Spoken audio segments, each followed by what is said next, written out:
Welcome to the EMAC Technology Center. I'm Mike, one of the application engineers here, and today we will dive into the Milltronics 9000 series control. The 9000 series control is the latest CNC control from Milltronics, and it has improved immensely over the last generation, and we will show you a few of its capabilities in this video series. In this video, we will focus on the program verify function. After initial programming, it is helpful to simulate tool paths on the control to ensure proper tool movement and have a visual representation of the finished part.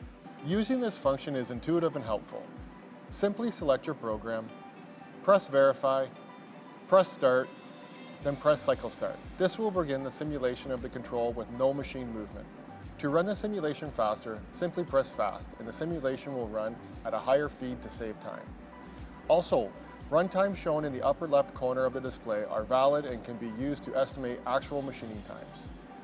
Using the verify function will allow you to run your program with more confidence.